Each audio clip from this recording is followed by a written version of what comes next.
നമസ്കാരം. വനമാലിയിലേക്ക് ഏവർക്കും സ്വാഗതം. പൂന്താനം തിരുമേനിയുടെ ശ്രീകൃഷ്ണ കർണാമൃതത്തിലെ 101 ശ്ലോകങ്ങളാണ് നമ്മൾ ഇതുവരെ വായിച്ചത്. ഇന്ന് 102ാമത്തെ ശ്ലോകം മുതൽക്ക് വായിക്കാം. തൃക്കയ്യാൽ മരണം വരേണമതിനായി പണ്ടേ ഇരക്കുന്നവൻ ചൊൽക്കൊള്ളും വിവിധൻ മുതാമുസലിതാനമ്പാടിയിൽ ചെന്ന നാൾ മൈക്കണ്ണാർ പലരോടുമായി മധുമദം പൂരിച്ചുമേവുന്നവൻ തൃക്കയ്യാൽ മരണം ലഭിച്ചു പരിലോകെ പോയി സുഖിച്ചിടിനാൻ. വിവിധൻ എന്ന വാനരന് മോക്ഷം ലഭിച്ച കഥയാണ് ഈ ശ്ലോകത്തിലൂടെ സൂചിപ്പിക്കുന്നത്. ത്രേതായുഗത്തില് രാമരാവണ യുദ്ധസമയത്ത് സുഗ്രീവ ഭൃത്യനായിരുന്ന വിവിധൻ രാമന് വേണ്ടി യുദ്ധം ചെയ്തിട്ടുള്ള വാനര ശ്രേഷ്ഠനായിരുന്നു. അശ്വിനി ദേവകളുടെ പുത്രനുമായിരുന്നു അദ്ദേഹം. ശ്രീരാമന്റെ സ്വർഗാരോഹണത്തിന് ശേഷം എല്ലാ വാനര പ്രവരന്മാരും ഈ ഭൂലോകവാസം വെടിഞ്ഞു.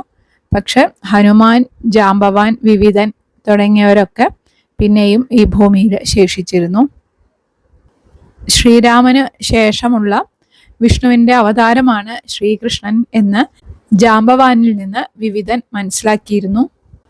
അങ്ങനെ ജാംബവാനെ പോലെ കൃഷ്ണനുമായിട്ട് യുദ്ധം ചെയ്തിട്ട് മോക്ഷം പ്രാപിക്കണം എന്ന് വിവിധൻ തീരുമാനിച്ചു.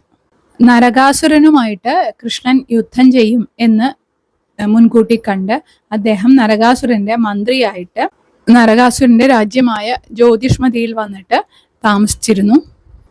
പക്ഷെ നരകാസുരനും കൃഷ്ണനുമായുള്ള യുദ്ധം കണ്ടിട്ട് ഭയന്ന് അവിടെ നിന്നും പലായനം ചെയ്തു. എന്നിട്ട് വൃന്ദാവനത്തിൽ വന്ന് കാളിന്തി തീരത്തുള്ള ഒരു കാട്ടില് താമസം ആരംഭിച്ചു. അവിടെ ഇരുന്ന് പല ദുഷ്പ്രവൃത്തികളും ചെയ്യാൻ തുടങ്ങി. ഇതൊക്കെ അറിഞ്ഞ ഭഗവാൻ തന്നോട് യുദ്ധം ചെയ്യാൻ വരുമെന്നും അപ്പോൾ തനിക്ക് മോക്ഷം ലഭിക്കും എന്നൊക്കെയായിരുന്നു വിവിധൻ ചിന്തിച്ചത്.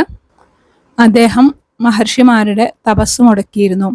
സ്ത്രീജനങ്ങളെ അപമാനിക്കുക, കുട്ടികളെ പിടിച്ചിട്ട് ഗുഹയിൽ കൊണ്ടിടുക, അവിടെയുള്ള സജ്ജനങ്ങളെയൊക്കെ പീഡിപ്പിക്കുക, ഇങ്ങനെ കുറേ ദുഷ്പ്രവൃത്തികളാണ് ചെയ്തുകൊണ്ടിരുന്നത്.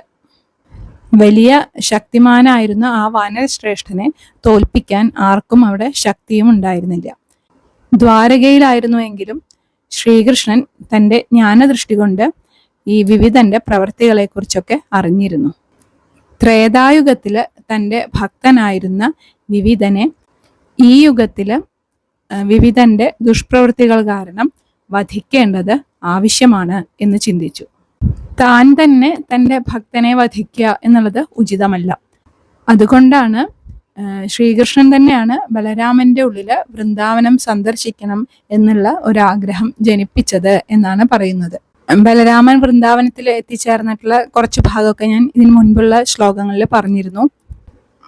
അപ്പോ പറഞ്ഞിരുന്നല്ലോ, ഒരു വൃക്ഷകോടരത്തിൽ നിന്ന് ഒഴുകുന്ന മദ്യം അത് സേവിച്ചിട്ട് ഗോപികമാരുമായിട്ട് വൃന്ദാവനത്തിൽ വിഹരിക്കുന്നത് ഒരു ദിവസം വിവിധൻ കണ്ടു. ബലരാമന്റെ അടുത്തു തന്നെ മദ്യം നിറച്ചിട്ടുള്ള ആ കുടം ഇരിക്കുന്നത് കണ്ടു. ഉടൻ തന്നെ വിവിധൻ ആ കുടം എടുത്തിട്ട് ഓടിപ്പോയി അതിലെ മദ്യം മുഴുവൻ കുടിച്ചതിന് ശേഷം ആ കുടം വലിച്ചെറിഞ്ഞു.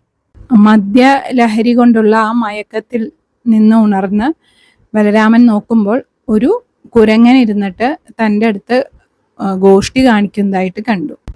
അപ്പൊ ബലരാമൻ എന്ത് ചെയ്തു? കുറെ കല്ലുകൾ പറക്കിയിട്ട് ആ കുരങ്ങിന് നേരെ എറിഞ്ഞു. വിവിധനാവട്ടെ ആ കല്ലുകളൊക്കെ കൈകൊണ്ട് എടുത്ത് തിരിച്ച് ബലരാമന് നേർക്കും എറിഞ്ഞു.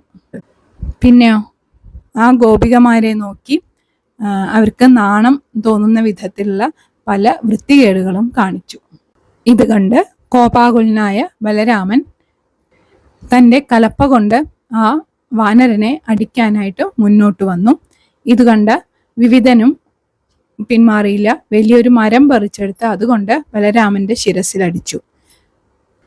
ഇങ്ങനെ വിവിധൻ വലിയ വലിയ പാറക്കല്ലുകളും വൃക്ഷങ്ങളും പറിച്ചെടുത്ത് ബലരാമന്റെ നേർക്ക് എറിഞ്ഞുകൊണ്ടിരുന്നു. ബലരാമനാവട്ടെ അതെല്ലാം നിഷ്പ്രയാസം തട്ടിത്തെറിപ്പിച്ചുകൊണ്ടിരുന്നു. അങ്ങനെ അവർ തമ്മിൽ വലിയ യുദ്ധം തന്നെ നടന്നു. ദ്വന്ദ്വ യുദ്ധവും ഒക്കെ ഉണ്ടായി അവർ തമ്മിൽ. അവസാനം ബലരാമൻ ആ മർക്കട ശ്രേഷ്ഠനായ വിവിധനെ കൊന്നു. അങ്ങനെ ശ്രീരാമഭക്തനായിരുന്ന വിവിധൻ എന്ന വാനരശ്രേഷ്ഠൻ ബലരാമന്റെ കൈകളാൽ വധിക്കപ്പെടുകയാണ് ചെയ്യുന്നത്.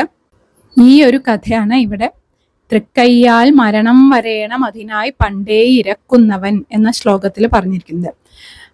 ശ്രീകൃഷ്ണ ഭഗവാന്റെ കയ്യിൽ നിന്ന് മരണം ലഭിക്കണം അല്ലെങ്കിൽ മോക്ഷം ലഭിക്കണം എന്ന് കരുതിയിട്ട് പണ്ടേ ഇരക്കുന്നവനായിരുന്നു, പണ്ട് തൊട്ടേ കാത്തിരിക്കുന്ന ചൊൽക്കൊള്ളും വിവിധൻ, പ്രസിദ്ധനായിട്ടുള്ള വിവിധൻ എന്ന വാനരൻ മുതാ മുസലിതാൻ അമ്പാടിയിൽ ചെന്ന നാൾ മൈക്കണ്ണാർ പലരോടുമായി മധുമതം പൂരിച്ചുമേവുന്നവൻ. ഇവിടെ മുസലി എന്ന് വെച്ച് കഴിഞ്ഞാൽ മുസലം ധരിച്ചവൻ, കലപ്പ ആയുധമാക്കിയത് ആരാണ്? ബലരാമൻ. ആ ബലരാമൻ മുതാ സന്തോഷത്തോടുകൂടി അമ്പാടിയിൽ ചെന്നിട്ട് മൈക്കണ്ണിമാരായ സുന്ദരികളായ ഗോപികമാരുമായി മധുമതം പൂരിച്ചുമേവുന്നവൻ, മദിരാസക്തിയിൽ വിഹരിച്ച് കൊണ്ടിരിക്കുന്ന സമയത്ത് തൃക്കയ്യാൽ മരണം ലഭിച്ചുപരിലോകെ പോയി സുഖിച്ചിടിനാൻ. ആ ബലരാമന്റെ കൈകൊണ്ടു തന്നെ മരണം ലഭിച്ചിട്ട് ഉപരിലോകെ സ്വർഗത്തിൽ പോയിട്ട് സുഖിച്ച് വാഴുന്നു. ഇവിടെ വിവിധൻ കൃഷ്ണന്റെ കയ്യാൽ തനിക്ക് മോക്ഷം ലഭിക്കണം എന്നാണ് ആഗ്രഹിച്ചത്. എന്നാൽ ബലരാമനാണ് ഈ വിവിധനെ വധിച്ചത്. അതിന് കാരണം ഈ നരകാസുരനുമായിട്ട് ചേർന്ന് കുറച്ചു കാലം കുറെ ദുഷ്കർമ്മങ്ങൾ വിവിധൻ ചെയ്യുകയുണ്ടായി. അതാണ് കൃഷ്ണന്റെ കയ്യിൽ നിന്നും മോക്ഷം ലഭിക്കാഞ്ഞത് എന്നും പറയുന്നുണ്ട്. ഇനി അടുത്ത ശ്ലോകം നോക്കാം.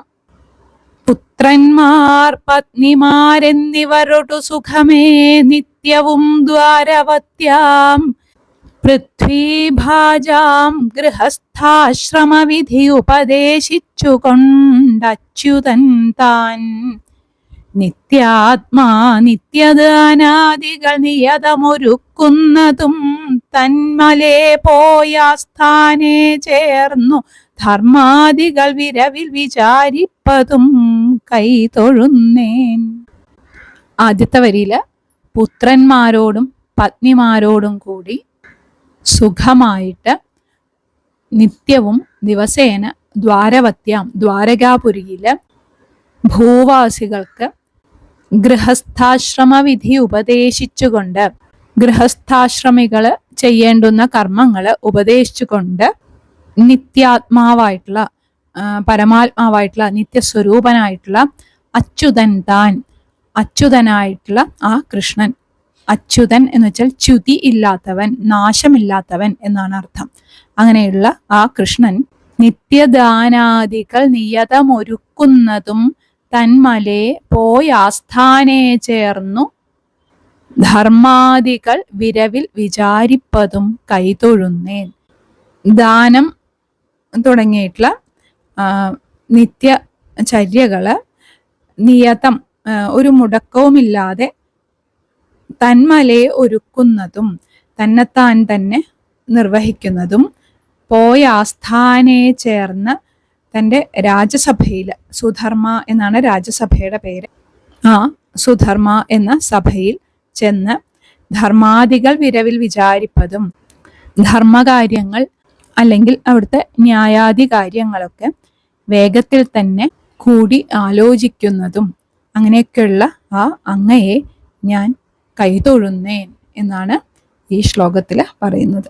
അതായത് കൃഷ്ണൻ പത്നിമാരോടും പുത്രന്മാരോടും കൂടി ദ്വാരകാപുരിയില് ഭൂവാസികൾക്ക്, ആ ജനങ്ങൾക്ക് ഗൃഹസ്ഥാശ്രമ വിധി എന്താണ് എന്ന് സ്വന്തം ആചാരം കൊണ്ട് തന്നെ അല്ലെങ്കിൽ സ്വയം പ്രവർത്തിച്ചു തന്നെ കാണിച്ചു കൊടുത്ത്, അതുപോലെ നിത്യദാനാദികൾക്കൊന്നും വീഴ്ചയില്ലാതെ തന്നെത്താൻ തന്നെ അത് നിർവഹിക്കുന്നതും, ആ രാജസഭയിൽ പോയി നീതി ന്യായാദി കാര്യങ്ങളൊക്കെ വേഗത്തിൽ തന്നെ സഭയിലെ അംഗങ്ങളുമായി കൂടി ആലോചിച്ച് ചെയ്യുന്നതും, അങ്ങനെയൊക്കെയുള്ള അങ്ങയെ ഞാൻ വന്ദിക്കുന്നു എന്നാണ് ഈ ശ്ലോകത്തിൻ്റെ അർത്ഥം. ഇനി ബാക്കി ശ്ലോകങ്ങൾ അടുത്ത ദിവസം വായിക്കാം. എല്ലാവർക്കും നല്ലതു മാത്രം വരട്ടെ എന്ന പ്രാർത്ഥനയോടെ